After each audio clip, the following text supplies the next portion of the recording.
Rafa tidak bisa melupakan Sania meski hatinya begitu sakit karena Sania. Sepulang dari restoran, ia menghabiskan waktunya di apartemen saja. Ia tidak memenuhi ajakan temannya yang mengajaknya bermain biliar. Setelah bertemu dengan Sania di restoran beberapa jam yang lalu, ia tiba-tiba tidak semangat untuk bermain dengan temannya. Rafa memilih meminum-minum di apartemen itu untuk melampiaskan perasaannya yang hancur. Ratna yang mengkhawatirkan Rafa datang ke apartemen Rafa untuk melihat temannya itu. Ia sudah beberapa kali menghubungi Rafa, tapi Rafa tidak mengangkat panggilannya hingga Ratna terpaksa datang meski waktu sudah menunjukkan pukul 11 malam. Rafa, apa kamu di dalam? Tidak ada suara yang terdengar di dalam hingga Ratna semakin khawatir. Mobilnya ada di parkiran. Jangan-jangan dia pingsan di dalam. Rafa, Ratna kembali berteriak, namun Rafa masih tak menyahut. Bahkan tidak ada suara langkah di dalam apartemen itu. Ratna yang tidak bisa sabar terpaksa membuka apartemen itu dengan kode yang pernah diberikan ibunya Rafa. Dengan cepat Ratna mencari Rafa di kamarnya. Ternyata Rafa masih sadar. Pria itu sedang duduk di lantai sembari bersandar di kasur. Ratna lega melihat Rafa masih sadar. Tapi Ratna juga sedih melihat Rafa duduk termenung seperti orang putus asa. Ditambah ada 2 botol minuman kosong yang tergeletak di lantai. Melihat itu membuat Ratna tahu bahwa Rafa sudah menghabiskan 2 botol minuman. Ratna segera mendekati Rafa di sana. Ia langsung berjongkok. Ia memegang bahu kanan Rafa. Rafa, kamu kenapa? Rafa yang mendengar suara Ratna menoleh dengan raut wajahnya yang sendu. Apa yang sudah kulakukan, Ratna? Kenapa aku dikhianati oleh orang yang sangat aku cintai? Aku begitu mencintainya dan selalu percaya padanya, tapi ternyata dia membohongiku, dia menipuku. Aku tahu kamu patah hati karena Sania, tapi tolong jangan begini, Rafa. Ini sama saja kamu menyakiti dirimu sendiri. Kamu yang rugi sendiri, sedangkan Sania bahagia di sana. Rafa tidak mengatakan apapun. Pria itu kembali meneguk minumannya. Ratna tidak tega hingga ia memeluk Rafa. Rafa, aku sedih. Aku juga sakit hati kalau lihat kamu seperti ini. Rafa masih tidak menanggapi ucapan Ratna. Ratna kemudian melepaskan pelukannya. Ia beralih menatap Rafa lekat. Rafa, lihat aku. Perempuan itu menarik wajah Rafa ke arah wajahnya hingga ia bisa melihat wajah Rafa dengan jelas.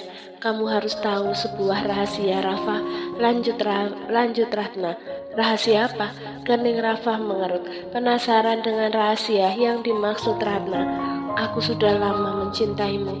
Rafa yang masih sadar terkejut mendengar pengakuan Ratna. Kamu mencintaiku? Iya, Rafa. Aku sudah lama mencintaimu. Cintaku ada sejak kita pertama kali bertemu, tapi aku sengaja menyembunyikannya karena tidak ingin menghancurkan persahabatan kita. Ratna, aku benar-benar tidak percaya kalau kamu mencintaiku. Wajar saja kamu tidak percaya, karena selama berada di sisimu, aku selalu menahan perasaanku. Bahkan aku berusaha tersenyum saat kamu dekat dengan beberapa perempuan. Juga saat kamu pacaran dengan Meta dan Sania. Aku masih baik-baik saja, Rafa. Bagiku selama kamu bahagia, itu tidak masalah, Rafa. Tapi aku tidak terima saat tahu siapa Sania. Sekarang, aku mengatakan perasaanku karena aku pikir inilah waktu yang tepat kamu tahu tentang perasaanku. Apalagi aku tidak mau kamu disakiti lagi oleh perempuan. Ratna, aku tidak ada perempuan yang mencintaimu lebih dalam kecuali aku yang mencintaimu, Rafa. Bahkan aku rela memberikan segalanya padamu, termasuk keperawananku. Ratna tahu bahwa Sania dan Rafa tidak pernah berhubungan sebelumnya. Bahkan Ratna tahu tentang prinsip Sania yang tidak akan berhubungan bebas dengan lelaki meski sudah berpacaran. Sania hanya akan memberikan dirinya pada lelaki yang sudah menikahinya. Ia tahu semua itu dari Rafa. Karena itu, Ratna menawarkan dirinya pada Rafa agar Rafa bisa membandingkan antara Sania dan dirinya yang benar-benar membuktikan cintanya dengan rela memberikan dirinya sebelum menikah. Tidak seperti Sania yang tidak ingin bersama oleh Rafa. Rafa yang dulu mendengar prinsip dari Sania menganggap bahwa Sania adalah perempuan baik-baik yang tetap menjaga diri dari hubungan bebas seperti itu. Namun setelah kejadian di malam pengantin mereka, Rafa menganggap bahwa Sania tidak ingin disentuh olehnya karena tidak ingin ketahuan dirinya bukan perawan lagi. Kau benar rela memberikan dirimu padaku, Ratna? Tanya Rafa, memastikan. Iya, aku rela karena aku sungguh mencintaimu dengan tulus, Rafa. Tidak seperti Sania yang hanya ingin menipumu, tegas Ratna. Tapi hatiku seketika itu pula. Ratna mendaratkan. Rafa tidak mendorong Ratna, Rafa membiarkannya, bahkan Rafa ikut. Keduanya sama-sama sampai berlanjut ke adegan berikutnya. Sementara Sania yang berada di rumah ibunya menangis terseduh-seduh di dalam kamar ibunya. Ia berbaring di kasur dengan posisi miring, tubuhnya meringkuk sembari memeluk foto ibunya. Ia sangat merindukan mendiang ibunya hingga ia berada di kamar itu sembari menangis sedih. Ibu, aku kangen ibu. Ya Allah, tolong kuatkan aku agar bisa tetap bertahan. Sania terus menangis di sana sampai akhirnya ia tertidur. Setelah ia merasa begitu lelah, menit demi menit berlalu. Wajahnya tiba-tiba menjadi gelisah, kepalanya bergerak-gerak, tapi matanya masih tertutup.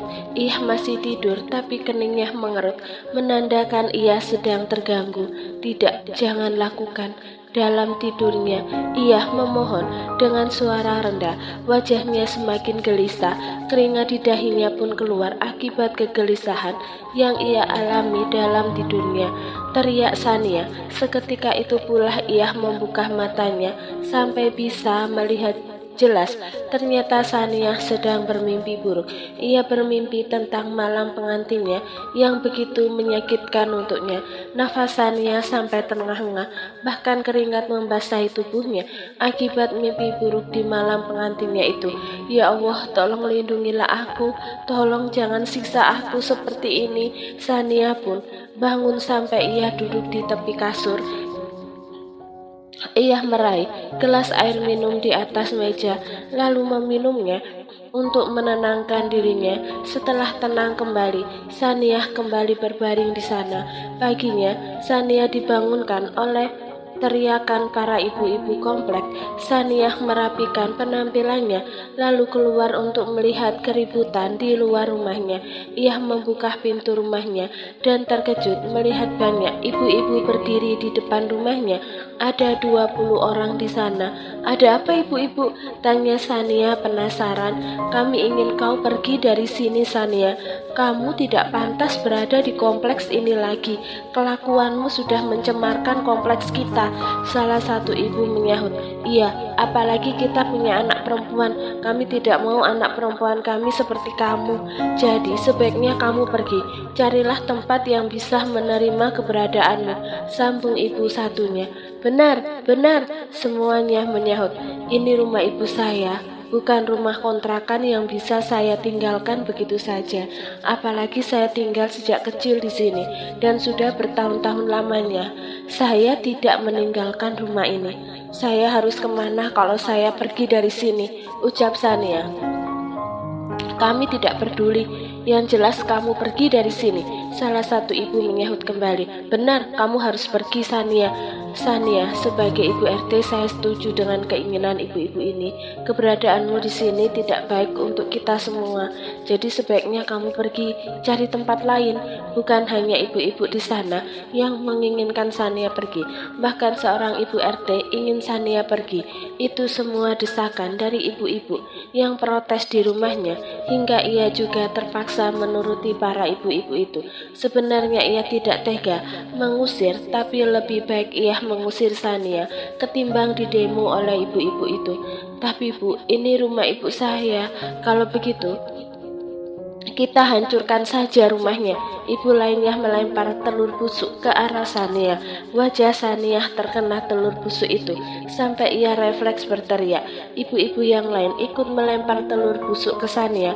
Bahkan ada yang melempar gelas kaca ke arah Sania. Sania sampai ketakutan dibuatnya. Ibu Titin datang dan mencoba menghentikan mereka. Ibu-ibu tolong berhenti. Ini namanya main hakim sendiri. Kami tidak akan berhenti sampai Sania pergi dari sini. Kalau perlu kami akan bakar rumahnya, sahut ibu yang bersiap melempar gelas lagi ke arah Sania. Oke, saya akan pergi dari sini kalau ibu-ibu memang ingin saya pergi. Tapi tolong jangan bakar rumah saya. Akhirnya Sania mengalah. Ia lebih baik pergi ketimbang rumahnya tiada. Terlebih saat ini ia sedang mengandung. Ia tidak mau terjadi sesuatu pada kandungannya akibat ulah para ibu-ibu itu. Sudah cukup ia kehilangan ibunya karena mereka. Ia tidak mau hidup sebatang kara jika anak itu tiada juga. Bagus, pergilah dari sini secepatnya. Saya akan ambil barang-barang saya. Sania pun masuk ke dalam. Ia memasukkan semua pakaiannya ke dalam kopernya dan tak lupa ia mengambil foto ibunya. Sejenak Sania memandang foto itu. Bahkan ia mengusap wajah ibunya di foto itu dengan bibir tersenyum. Sania sayang ibu, tolong baik-baik di sana ya Bu. Ibu jangan khawatir dengan Sania. Sania baik-baik saja di sini. Tanpa sadar, air mata Sania menetes mengenai kaca bingkai fotonya. Gak boleh nangis Sania. Kamu harus senyum. Ibu benci kalau kamu nangis.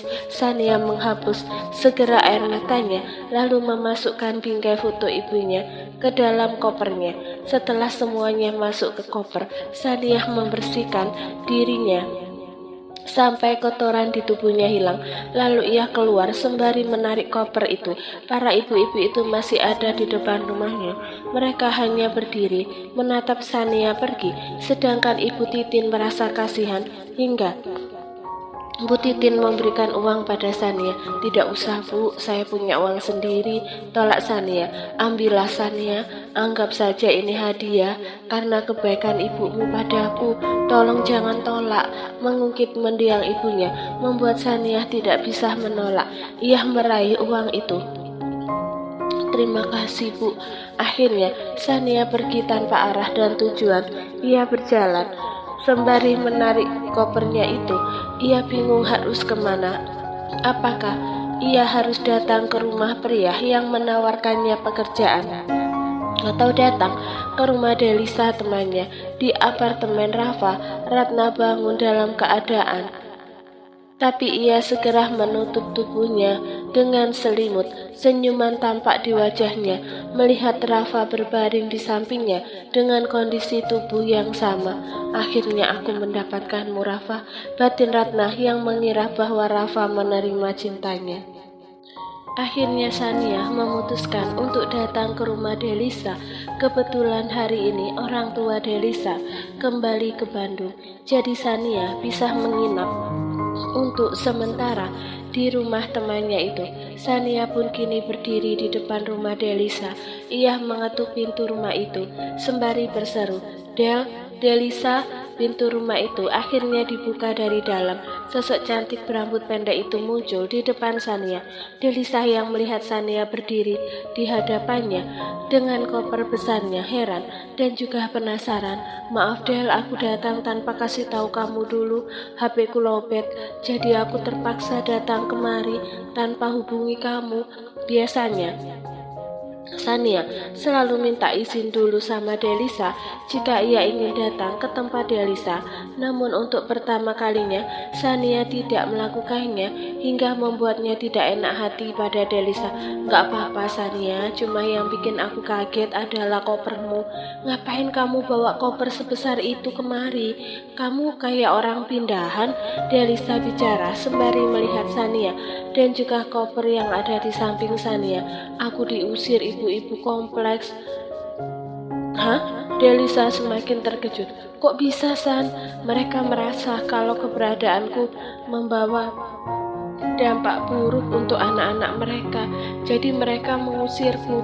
Kamu masuk dulu deh, kita bicara di dalam.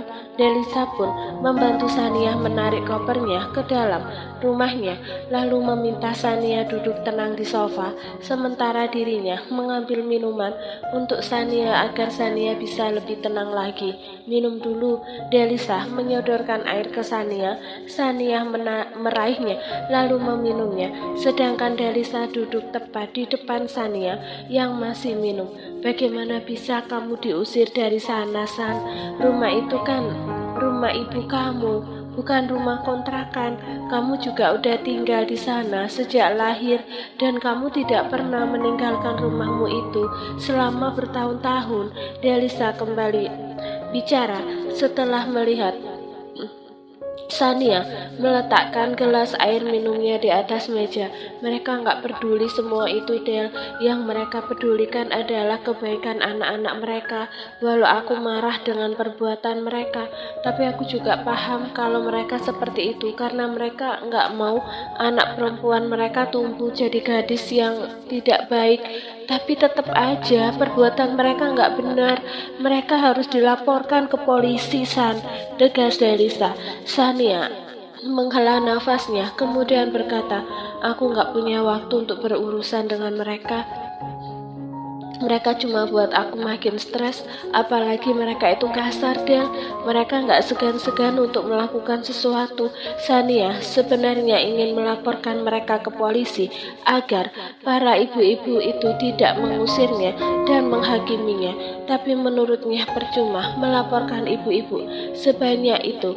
Mereka akan semakin benci dengannya jika setelah melapor polisi dan mereka berjanji tidak akan mengusirnya, tapi mereka tidak akan berhenti menghinanya.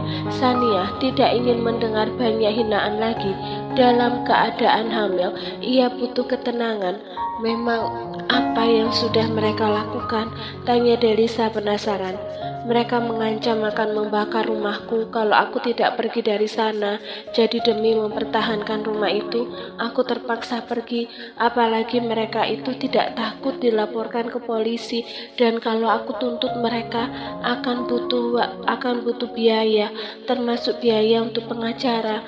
Aku dapat uang dari mana coba? Jadi ya udah, aku pergi aja.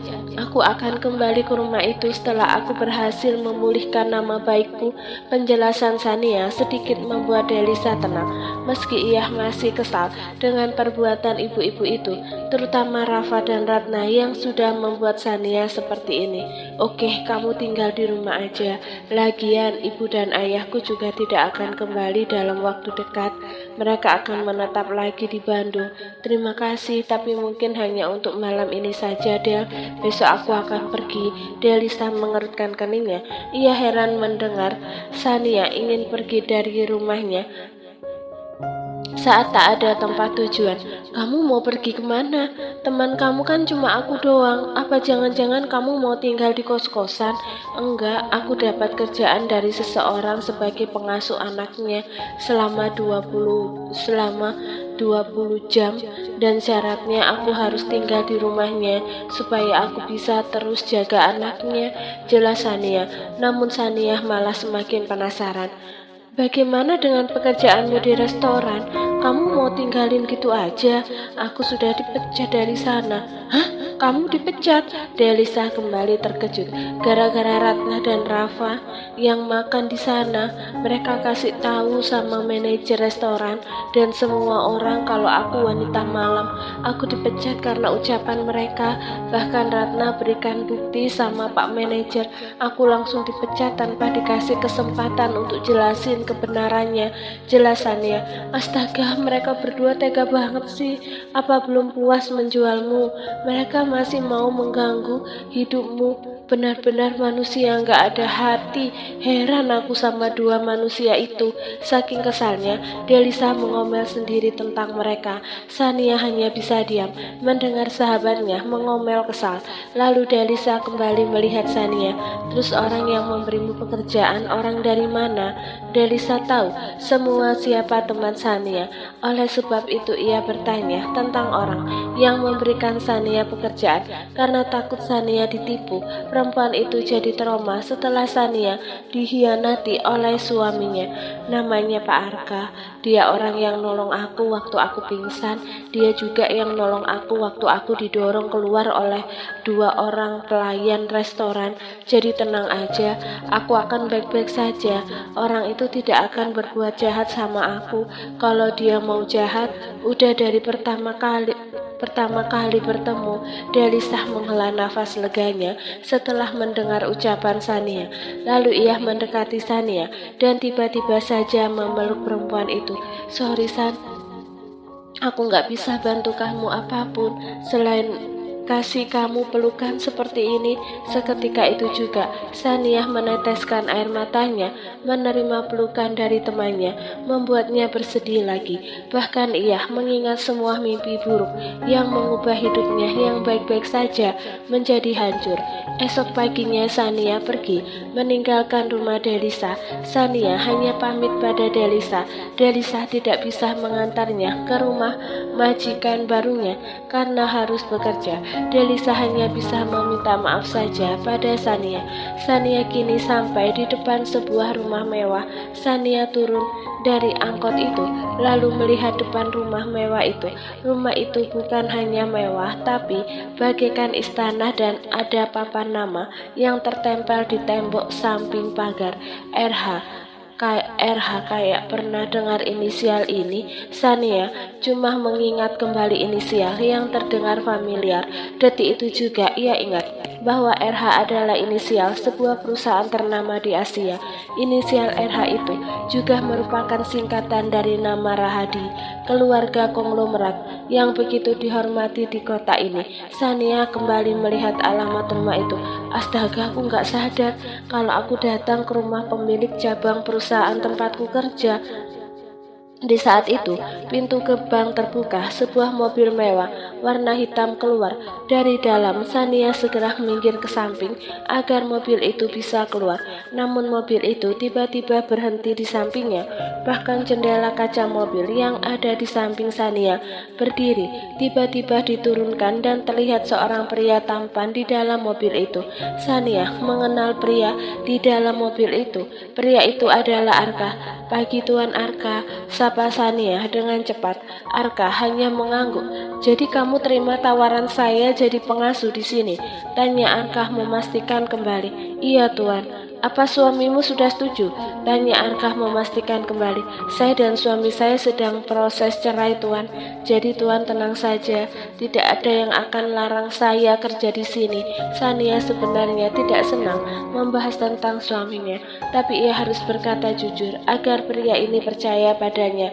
Arka sudah menebak bahwa Sania bermasalah dengan suaminya ketika ia tidak sengaja mendengar Sania bicara sendiri sembari menangis di rumah sakit.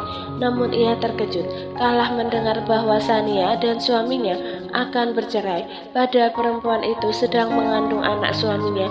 Arka yang tahu permasalahan perempuan ini semakin iba dan merasa bahwa ia sudah benar dengan menawarkan pekerjaan pada Sania.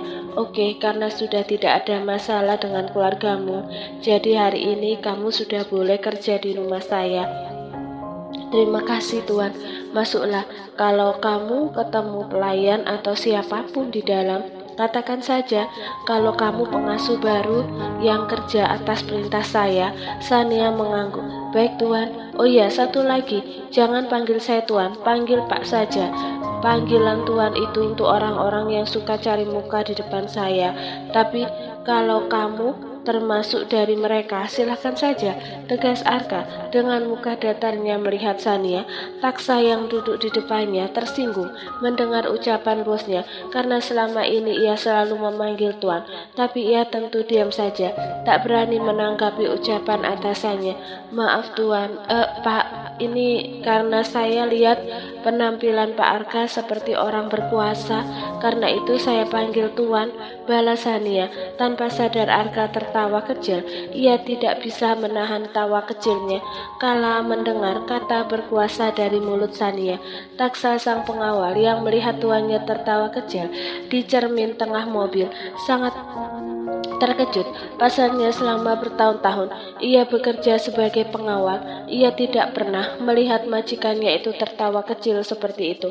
Saat Arka sadar bahwa ia sedang tertawa kecil tadi, ia menjadi canggung dan salah tingkah sampai pria itu menutup kembali jendela kaca mobilnya tanpa mengatakan apapun pada Sania. Apa Pak Arka marah? Gumam Sania sambil melihat mobil itu melaju.